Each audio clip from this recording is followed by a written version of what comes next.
Our guest today, His Excellency Ambassador Doidge. But to introduce him, we have a young lady from the South African and Thai Chamber of Commerce, Linda Ray, who is the Vice Chairperson, who will introduce Ambassador.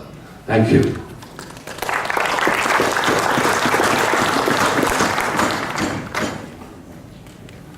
So, good morning, ladies and gentlemen, and thank you, Roy, for the lesson in where I should hold the microphone. I trust you can all hear me clearly. Former South African President Nelson Mandela, who is the topic of today's talk, towers in our collective memories as an anti-apartheid crusader and a rare political leader of the utmost integrity and compassion. And you cannot speak with authority about such a man if you yourself do not share his passion for truth and justice and reconciliation. Such a person is the South African Ambassador to Thailand, His Excellency Jeff Doidge. He himself was a political activist. In fact, at the tender age of 17, he supported the then banned African National Congress, or the ANC as it is called. And after serving various leadership positions on the ANC, he eventually was appointed to Parliament under President Nelson Mandela. Jeff Doidge ultimately served for 16 years in Parliament in various leadership positions. And during that time, in fact, he's got a very impressive CV, and I can only highlight a few items in order to give you some context to why he is such an appropriate man to have this talk today. During that time, he was integral to the transition process that produced South Africa's internationally acclaimed constitution. Furthermore, he managed the legislative process that ultimately gave the world one of the most progressive Truth and Reconciliation Commissions, the TRC as we call it. And I think that probably still stands today as being the most progressive yet. After various other positions in the National Assembly and after serving as a cabinet minister, Jeff Doidge was then appointed to South Africa's High Commissioner in Sri Lanka. There in 2011, he started a remarkable initiative to share South Africa's transition from a racist, oppressive, segregated country to a united, non-racist, non-sexist, democratic country, which it still is today. It's a remarkable story. And to have shared it firsthand takes a remarkable man to teach others. 5.5 years later, after being in Sri Lanka, Jeff Doidge joined our shores here in Thailand. And I think you'll agree that this is a remarkable man to tell the story of a truly, truly incredible person, former President Nelson Mandela. Ladies and gentlemen, please welcome our South African Ambassador, His Excellency Jeff Doidge.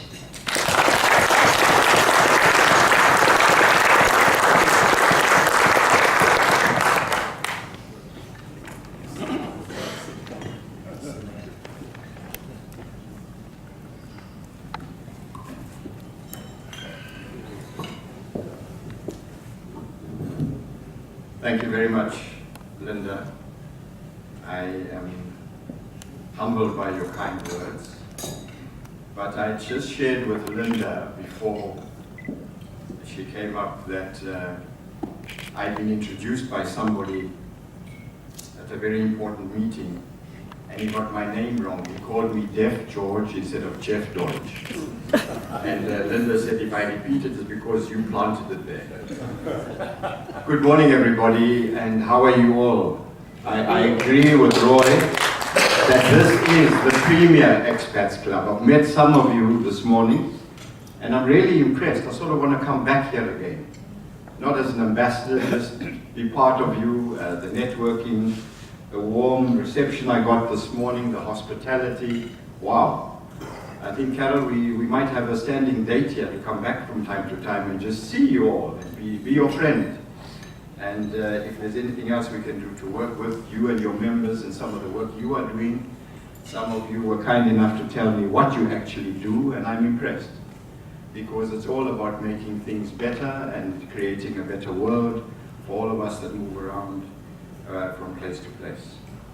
Let me also recognize with us this morning Andre van Straten and his wife Zeldi, two career diplomats from South Africa, have had several postings, enormous experience, a couple that we would be sorely lacking if we didn't have them in our embassy. Zeldi doesn't work with the embassy, but we know her support is there.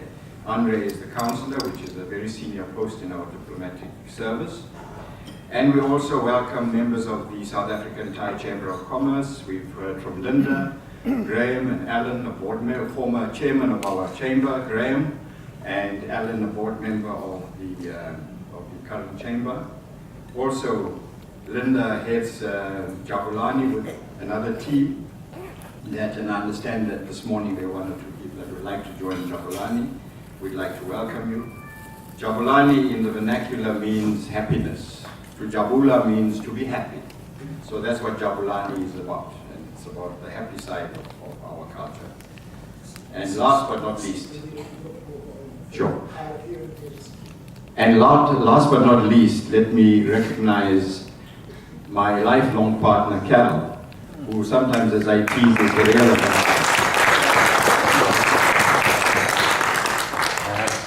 And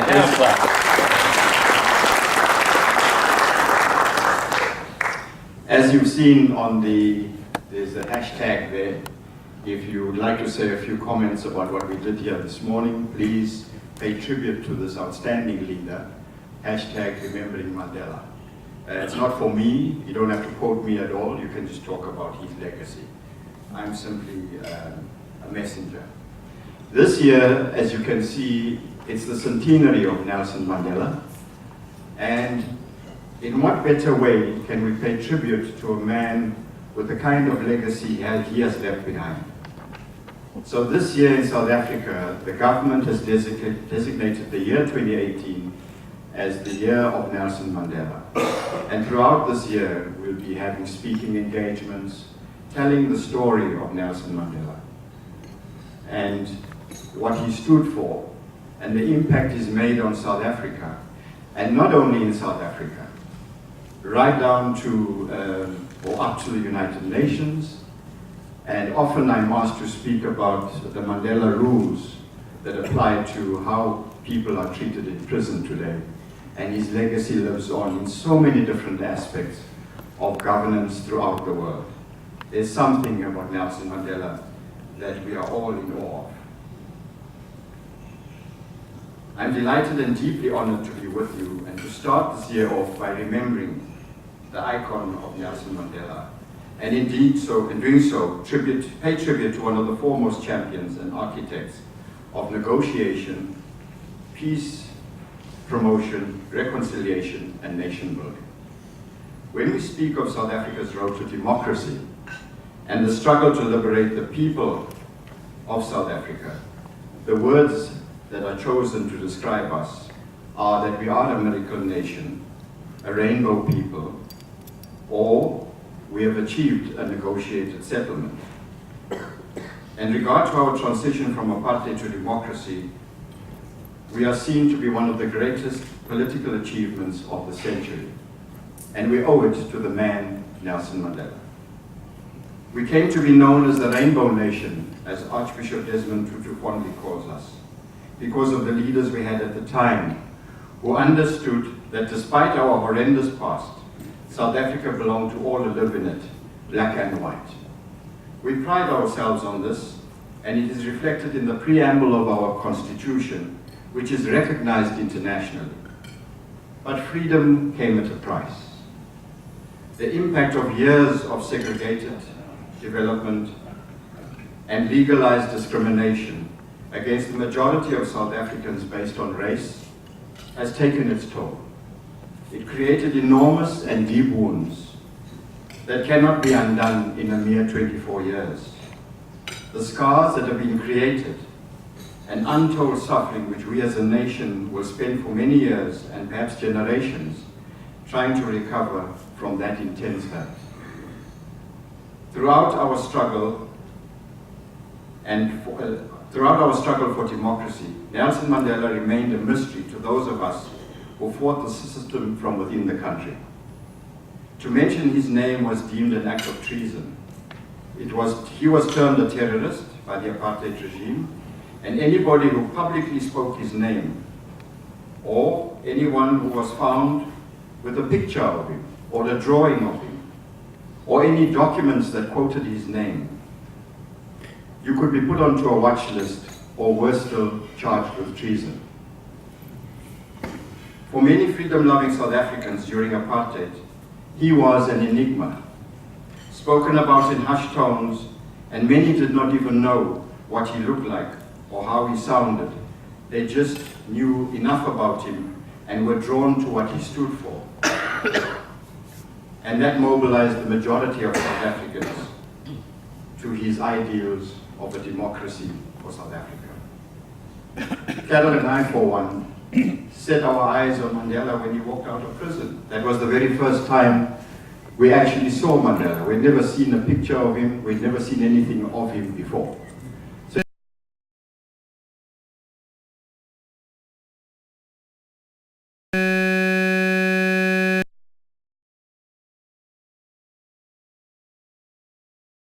Modern-day hero, the uncompromising fighter for justice, peace and human rights, and one of the most revered statesmen in history. His story serves as an inspiration, and we are fortunate to have witnessed such greatness in our lifetime.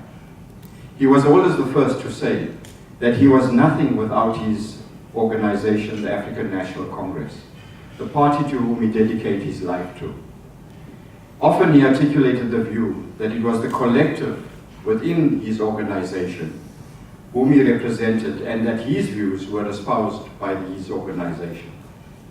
Ever humble and self-deprecating, he remained a disciplined member of his organization throughout his life. An extract from his unpublished autobiographical manuscript, my apologies, written in prison stated thus, and I quote, "My association with the African National Congress has taught me that a broad national movement has numerous and divergent contradictions, fundamental and otherwise.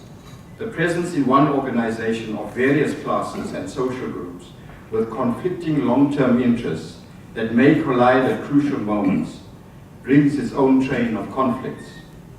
He says, "I was 21 then, and my subsequent association with the African National Congress and progressive ideas helped me to crawl out of the prejudices of my own youth and to accept all people as equals," close quote. In 1963, at the famous Rivonia trial, a culmination of many daring defiance campaigns and struggles against the apartheid government, Nelson Mandela and his co-accused were sentenced to life imprisonment. His seminal speech at the trial received wide publicity and has been quoted countless times in the ensuing years and remains one of the most profound texts in our history. He stated, and I quote, "During my lifetime, I have dedicated myself to the struggle of the African people. I have fought against white domination, and I have fought against black domination. I have cherished the ideal of a democratic and free society in which all persons live together in harmony and with equal opportunities. It is an ideal which I hope to live for and to achieve. But if needs be, it is an ideal for which I am prepared to die," close quote. George Bizos, an advocate in South Africa, who was Mandela's lawyer at the time, had a very difficult task in telling Mandela that you need to add the words, "but if needs be." Because if you don't do that, you are asking for the gallows. And Mandela was very difficult to convince. And when he left his cell, his holding cell, before the sentence was handed down, George Bizos had given up trying to convince Mandela. But when he got to this point, he added, off the cuff, "but if needs be." And maybe we wouldn't have had a Mandela had he not given Mandela that advice. Mandela called his incarceration on Robben Island the dark years. And indeed they were for those imprisoned on the island, as well as for all South Africans, with the organization banned and forced underground, the struggle for our liberation seemed interminable, and many were filled with despair in the face of the violent crackdown by the government at the time. Despite these tormenting times, Mandela called on his inner strength and believed that the struggle for liberation had merely shifted from the outside to the inside within the prison walls. He saw the struggle in prison as a microcosm of the struggle for liberation in the country. He said of this, I quote, "We would fight inside as we had fought outside. The racism and oppression were the same. I would simply have to fight on different terms," close quote. Unshaken by the oppressive prison conditions, the lack of contact with the outside world and with loved ones, he once again provided the visionary leadership necessary for survival. He refused to kowtow to the prison authorities, to receive better treatment, and became the go-to person for other prisoners to be of assistance with them, with the prison authorities. He became the representative of those political prisoners, especially when dealing with the prison authorities. He argued for educational opportunities, educational material, and opportunities for inmates to study, as well as simple logistics like desks and chairs. And this allowed them to study whilst in prison. In fact, Robben Island became known as the University of Robben Island.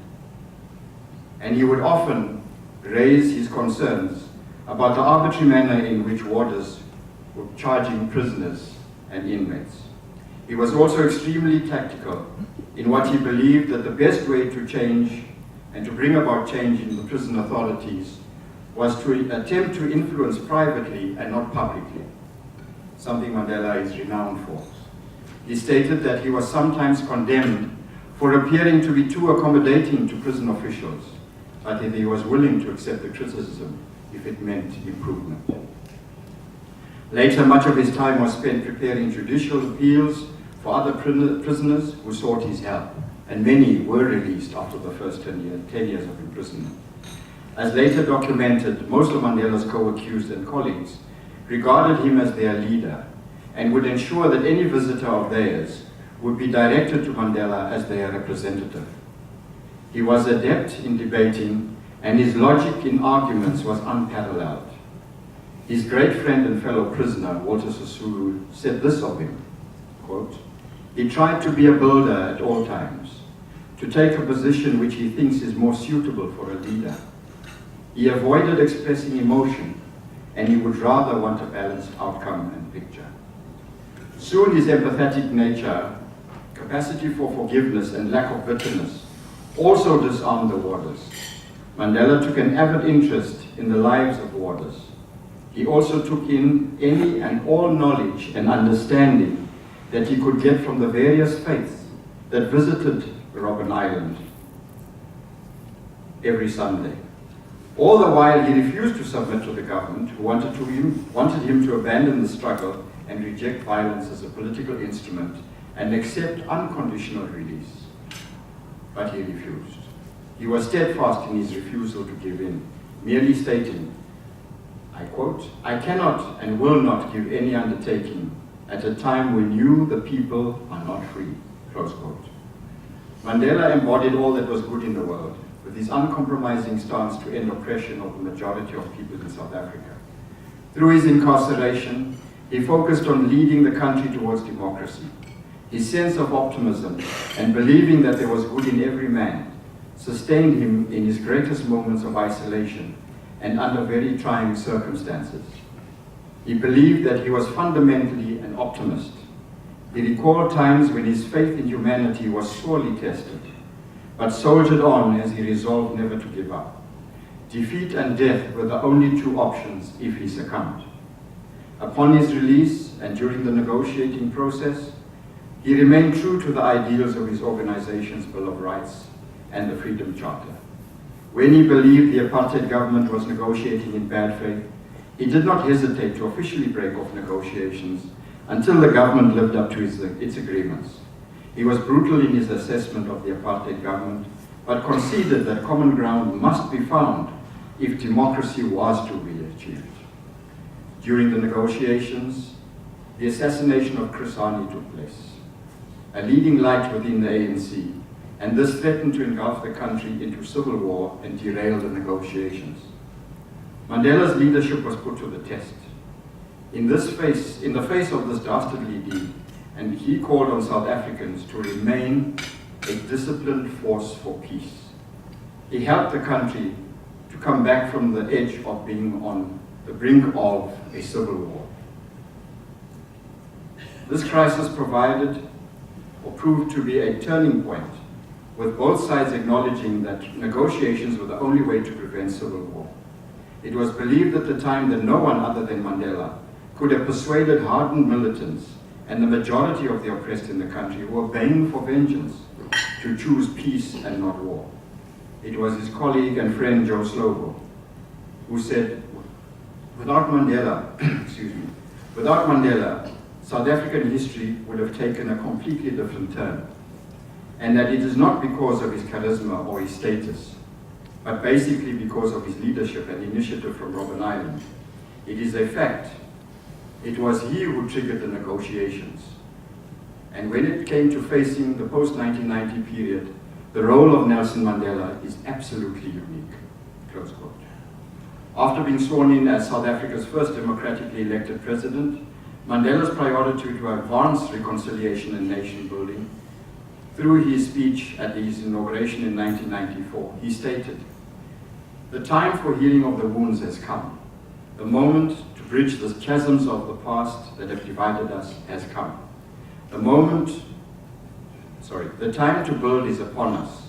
We enter into a covenant that we shall build a society in which all South Africans, both black and white, will be able to walk tall, without fear in their hearts, assured of their inalienable right to human dignity, a rainbow nation at peace with itself and with the world." Close quote. It was Archbishop Desmond Tutu who said, quote, "that there is hope that a new situation will come about when enemies might become friends again, when the dehumanized perpetrator might be helped to recover his own lost humanity. This is not a wildly irresponsible dream. It has happened and is happening, and there is hope that nightmares will end. Hope that seemingly intractable problems will find solutions, and that God has some tremendous fellow workers on earth, some outstanding partners out there, come for better or for worse." Thus Mandela's term as president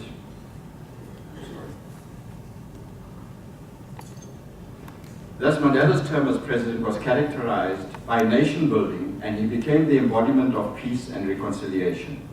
He reached out to the oppressors of the previous regime, embraced the white minority who had real fears of retribution, and advanced the notion that we could move forward as a country if we forgave.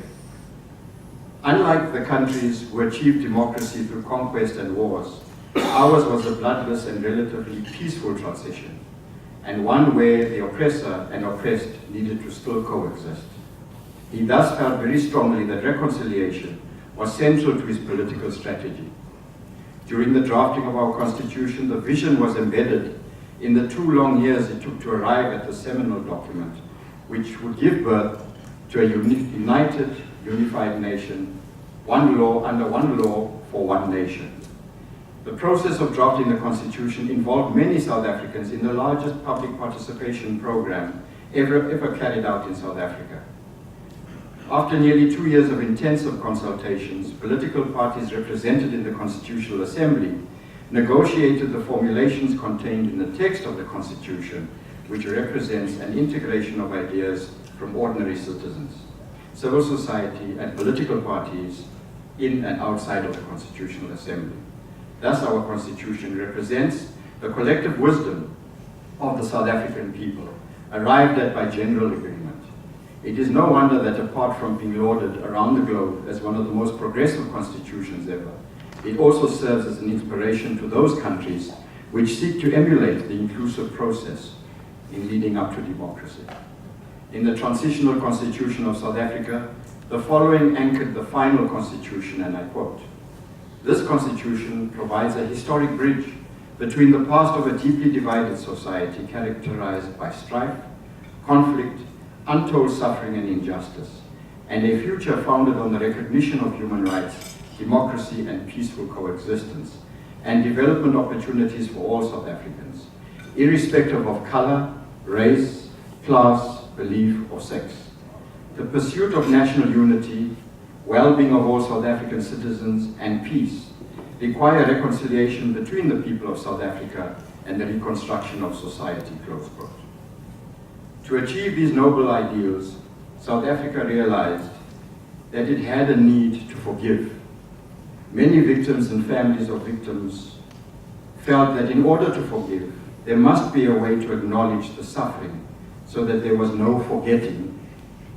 Mandela launched the Democratic Government's Truth and Reconciliation Commission in February 1996, and the commission was a product of many protracted discussions, forums, meetings, deliberations, and negotiations prior to its eventual establishment. The main objectives of the commission were to promote national unity and reconciliation in a spirit of understanding which transcends the conflicts and divisions of the past. The commission was conceived as part of a bridge-building process designed to help lead the nation away from a deeply divided past to a future founded on the recognition of human rights and democracy. It had to establish as complete a picture as possible of what happened. In essence, the Promotion of National Unity and Reconciliation Act gave us what we call the TRC, the Truth and Reconciliation Commission, and it was a court-like restorative justice body. South Africa's TRC was arguably the continent's best-known example of restorative justice, which emphasized reconciliation between perpetrators and victims built ideally on a perpetrator's repentance and a victim's forgiveness. The hope obviously being that the South African nation would be brought together in reconciliation. Mandela appointed Archbishop Desmond Tutu as chairman of the commission, and the commission took on a religious character because of the personal character of Archbishop Desmond Tutu. Thus, theology and the African tradition of Ubuntu, which means humaneness, was seen as the key to restorative justice, emphasizing forgiveness. This resonated largely with the Christian population, as religious bodies played an invaluable role in the struggle against apartheid. The TRC heard testimonies from people across the political divide, and not even Mandela's ANC was immune from seeking amnesty before the commission. Attempts by the ANC to resist seeking amnesties on the grounds that they were fighting a liberation struggle, and on the grounds that they considered this to be a just struggle. But that did not hold water with both Archbishop Desmond Tutu and Nelson Mandela, and they were obliged to make a comprehensive submission to the commission. Excuse me. Both Archbishop Desmond Tutu and President Mandela were in full support of the work of the commission. Mandela resisted the granting of full amnesties in the face of party pressures and remained steadfast in his belief that the unity of the nation depended on forgiveness and full disclosure of the truths. Mandela finally got his way. Graça Machel, Mandela's wife, said this of his leadership: he symbolizes a much broader forgiveness and understanding and reaching out. If he had come out of prison and sent a different message, this country would be in flames. So his role is not to be underestimated. He knew exactly the way he wanted it to come out, and also he knew this from the day he first addressed the people. From the beginning, he sent a message of what he thought was best to save lives in the country, to bring reconciliation, which some people criticized that he went too far. There is no such thing as going too far, she says, for if you are trying to save this country from tragedy, nothing is too far, close quote. During the special debate on the interim report of the TRC, Mandela spoke for the need for national consultation and reconciliation, and went further to state, I quote, "The experience of others has taught us that nations which do not deal with their past are haunted by it for generations.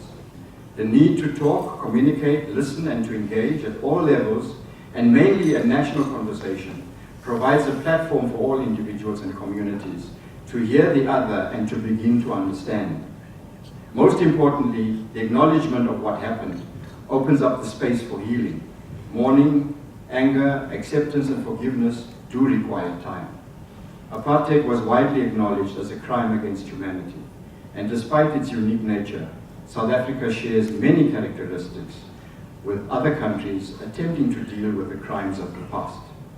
Many and most handovers of power in emerging democracies in the 1990s contain an element of negotiation, and the TRC has become part of theirs and our transformation strategy. Reconciliation requires utmost commitment and sacrifice. Key to Mandela's route for reconciliation was always his ability to listen and debate. In his book Conversations with Myself, Mandela speaks of fully appreciating constructive criticism. No matter how sharp it may be, he believed that it was one of the most effective methods of addressing internal problems. He stated thus, "It is a grave error for any leader to be oversensitive in the face of criticism, to conduct discussions as if he or she is a schoolmaster talking to less informed and inexperienced learners. A leader should encourage and welcome free and unfettered exchange of views. But no one should ever question the honesty of another, whether he or she is a leader or an ordinary member." Close quote. Upon receiving the Nobel Peace Prize in 1993, together with Mr. de Klerk, apartheid South Africa's last president, Mandela was often asked how he could have accepted the prize with a former opponent. His reply demonstrated the stature of the man. Of de Klerk, he said, quote, "I could say that he made a genuine and indispensable contribution to the peace process. I never sought to undermine Mr. de Klerk, for the practical reason that the weaker he was, the weaker the negotiation process. To make peace with an enemy, one must work with that enemy, and that enemy becomes your partner," close quote. The South African people's willingness to forgive could in part be attributed to Mandela's lead. His capacity to forgive, to emerge from 27 years of imprisonment without bitterness and without seeking vengeance, set the moral high ground for what was to become our negotiating process with the drafting of one of the most progressive constitutions in the world. High on Mandela's agenda, once he became the first democratic president, was to address the fears of all minorities.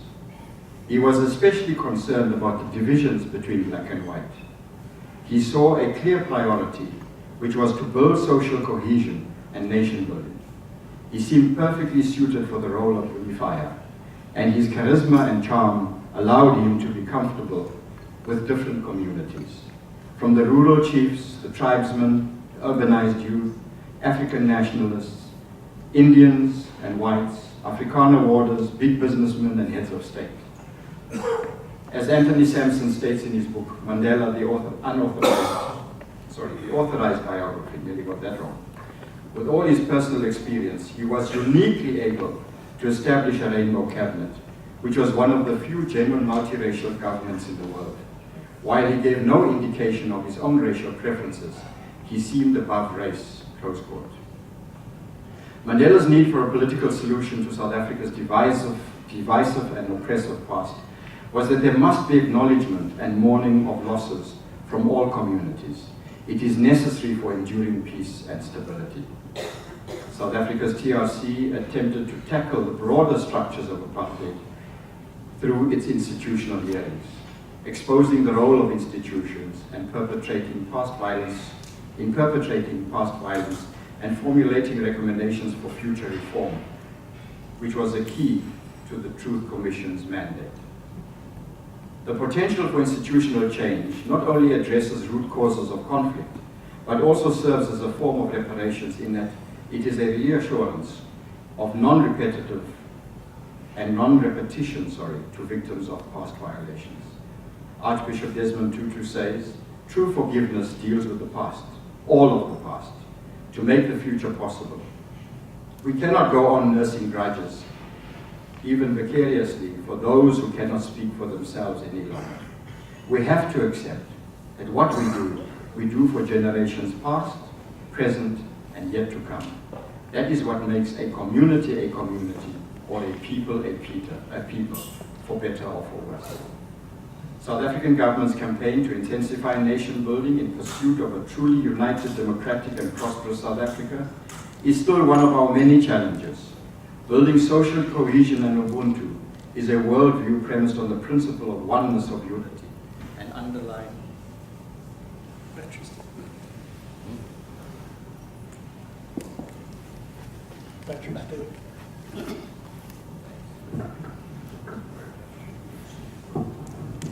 My goodness. I gave up the ghost.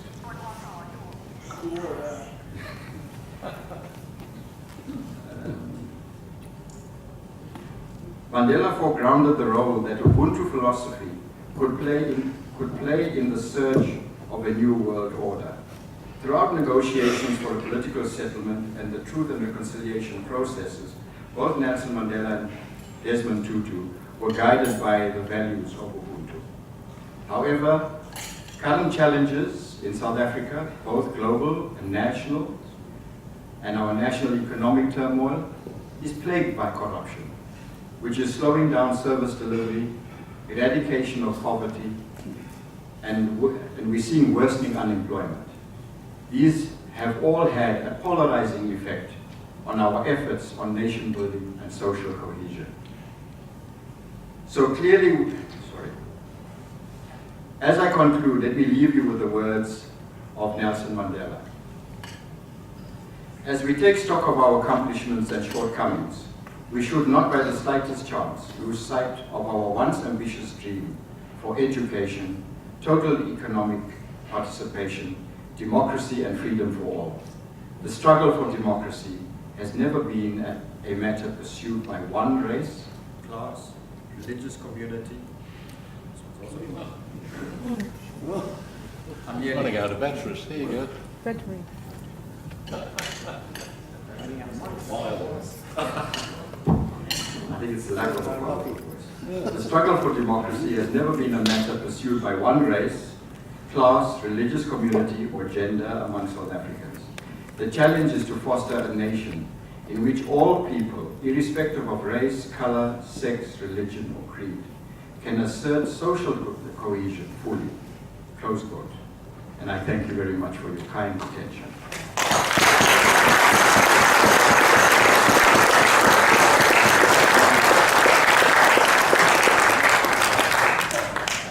Do I need to remain here or?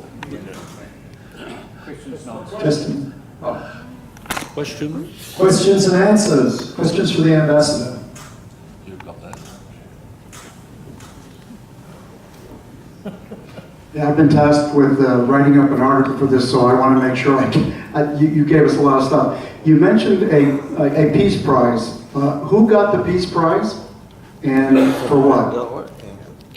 It was the Nobel Peace Prize shared between President Mandela and President de Klerk. Okay, it was shared. Okay, Shared, yes. thank you. Yes. Questions, answers, questions?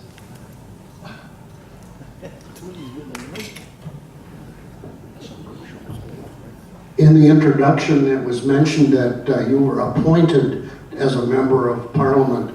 I'm not familiar with the government procedures, but are there still members that are appointed rather than elected?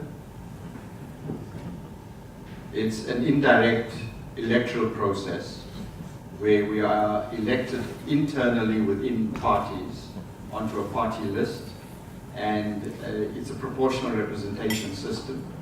It was designed specifically to bring in people from across all persuasions, and it is the percentage the party achieves as to where you are on the list as to whether you make it in. So yes, you are appointed, yes, you are elected. So you have to be on the party list, and it's quite a job you can imagine with the ANC, with a million members voting for you or not voting for you, to get that right first if you are ambitious enough to get to the top. But yes, it does work that way. We haven't changed the national voting system yet, because we believe that's the solution to a lot of the problems we are facing and trying to address issues of national reconciliation and integration in society. So at the local government level, the system works differently. It's a mixed, it's a hybrid. proportional and direct. Yes, can you give us a candid impression yourself of how the racial divide is doing in South Africa right now? Is it working? Is it healing? Is it better? Is it a lot better? A little better? Being a victim of apartheid myself, my first answer is, wow, we've really done a lot in 24 years. And I'm talking as a victim of apartheid. I'm not talking as somebody else from outside. I'm talking about how it's changed our lives and the lives of our children. It's really a different country altogether. When I tell my children, both Kevin and I's children, I tell them what we went through when we were young, segregated schools, segregated churches. My son will say, how many whiskeys have you had, Dad? Because I don't believe it happened in this country. So yes, but we are not without challenges. We are not without challenges. We still have a lot of racism in South Africa.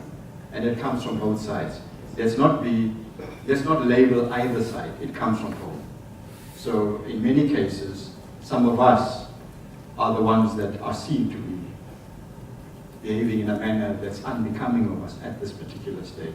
So yes, it does exist, and I think we all have those challenges across the globe, but I think we do have some basis for us moving forward. Yes, and I'm hopeful about the future of South Africa, but we've come a long way. Yeah, Truth and Reconciliation Commission, yes. But how do you deal with a true psychopath that won't change, that will not forgive? There must have been a lot of them there. I mean, psychopathic people, how do you deal with that? Well, I think the TRC was a cathartic process. It was a process that was all-encompassing, whether you appeared before the TRC or didn't. There were many people that couldn't make it into the hearings, but were on either side. And through that process, they've been able to achieve healing. And I think many people in South Africa would actually say they're not happy with the outcome of the TRC because many people wanted a Nuremberg-styled process, which we wanted to avoid on purpose. And I think that process, with all some people think that it was flawed, I don't think it was flawed. I think it was a very unique model designed specifically for South Africa by South Africans, and I think they did a wonderful job in coming up with a mechanism to give us restorative justice, but not retribution or retributive justice. And I think society will always have one or two that would slip out of the net, but I think generally speaking, our legal system in South Africa is good. We're one of the 2 countries in the world that still practice Roman Dutch law. Our judiciary is independent. If you're following the current media, you'll see that it doesn't matter what position you hold, you will be held accountable by the law. So I think we have a good judicial system where such cases do happen. But generally, there was a mood of moving on through a transition and to achieve reconciliation. And it was amazing how those worst affected by apartheid were the ones to forgive first. And I think that's an example we can all emulate. Thank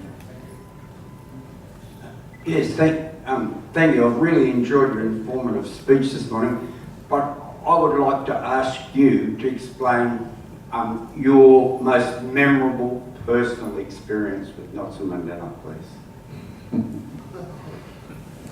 There were many. I don't know if the picture of us in Parliament was screened. I was appointed, I wasn't the first Deputy Chief Whip to be appointed. Those of you that understand the Commonwealth House of Commons parliamentary system, the most senior political official in a parliamentary caucus is the Chief Whip. In this case, somebody you might know or might have met. Douglas Gibson was the Chief Whip of his party. Next to me there is Tony Ngeni, who was the Chief Whip of the party, and myself in the white suit. I don't know why on that day I wore that particular color suit. Reconciliation colour, yeah? Everybody thought that I had an inside track, but it wasn't. I just felt in that mood. That day I didn't want to wear a tie, so I just wore something different. And I didn't know it would land up on one of the most famous pictures in the history of South Africa. In fact, it's in the latest book of Mandela. The reality there is that Mandela, at that point, they used to appoint, sometimes they call party hacks in the British system, appointed his committee, the National Executive Committee, appointed Tony Ngeni as chief whip and I was deputy. And you're basically there to be the link between the parliamentary caucus and the president. So we used to account directly to him, and maybe this story will help you understand the stature of the man and how he was meticulous in what he believed in and what he stood for. You know that in South Africa we have a rugby side called the Springboks, and there was a big debate in South Africa that this sport was associated with the former, and therefore many people in the African National Congress felt that we should strip this emblem off the rugby jersey because it was associated with apartheid, which Mandela didn't believe in.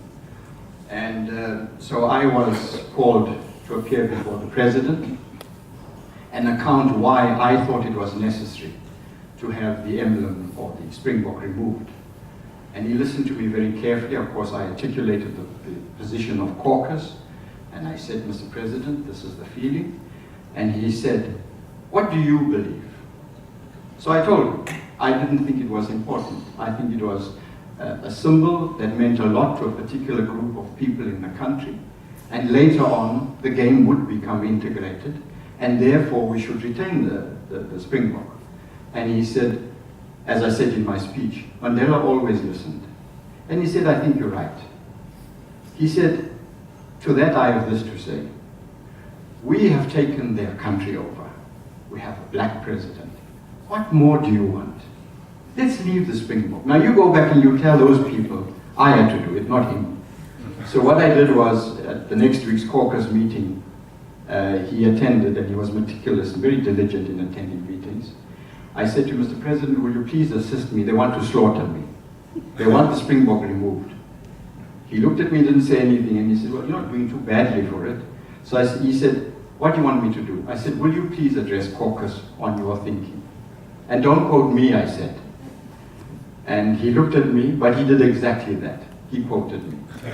And he said, I believe that comrade is correct. And we shouldn't remove it. And it remains. It's still there, the Springboks.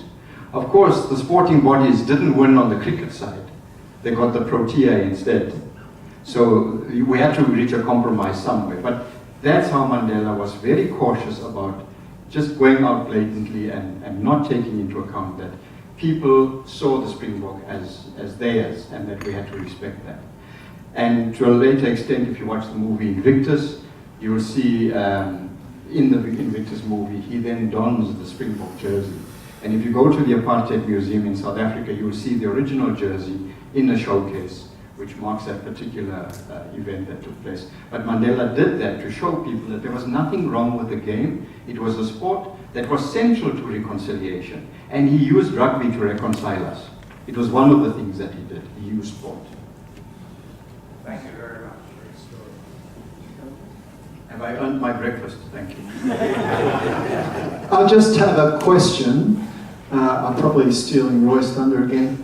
I'm fascinated by what it's like. We're all fascinated here by Thailand and Asia generally, and you would have some very unique insights as an ambassador. I'm not going to ask you to give your impressions of Thailand, what it's like to be an ambassador, but I am asking if you'd come back in the future and perhaps do that. Yes, sure, I certainly will. But Thailand's a great country, and I'm really happy that all of you are settling here and you see a future here, because I think it's a great country to live in. Of course, I would love you all to be in South Africa, but I can't have it both ways. Thank you very much.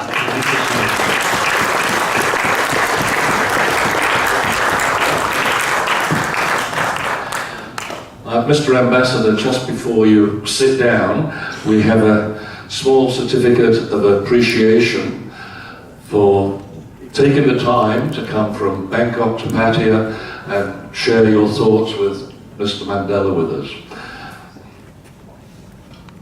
Thank you.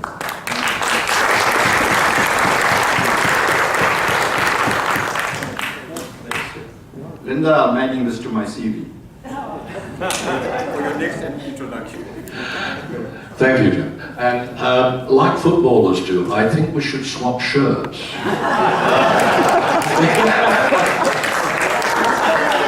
Excellent. Carol, what's the price? Thank you very much, Your Excellency.